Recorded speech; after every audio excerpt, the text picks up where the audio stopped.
దేవి అవతారాలలో అత్యంత ఉగ్రరూపం మహిషాసురమర్ధినీ దేవి.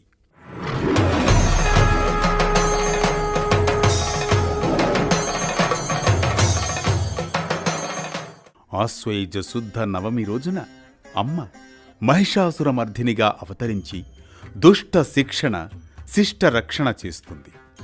ధర్మ విజయానికి సంకేతంగా ఆశ్వయుజ శుద్ధ నవమినే మహార్నవమిగా ఉత్సవం జరుపుకుంటాం. సింహవాహనాన్ని అధిష్ఠించి ఆయుధాలను ధరించిన అమ్మ సకల దేవతల అంశతో మహాశక్తి రూపంతో ఈరోజు దర్శనమిస్తుంది.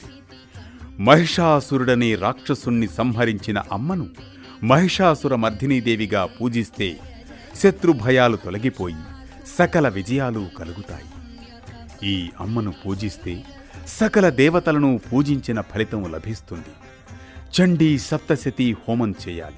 ఓం ఐం హ్రీం శ్రీం సర్వసమ్మోహిన్యై స్వాహ అనే మంత్రాన్ని జపించాలి.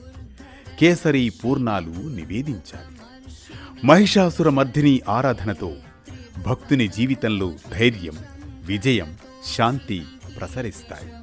మహార్నవమి రోజున ఆమెను పూజించడం సకల దేవతల పూజ ఫలితాన్ని ఇస్తుంది. శత్రువులు తొలగి సకల శుభ సంపదలు లభిస్తాయి.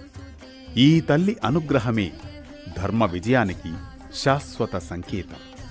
ఇది శరన్నవరాత్రులలో శ్రీ మహిషాసురమర్ధిని ఆరాధించే విధానం, ఆంతర్యం. మరో భక్తి రాగం, ధర్మ దీపంతో మళ్ళీ కలుద్దాం రేపటి పరమార్థంతో.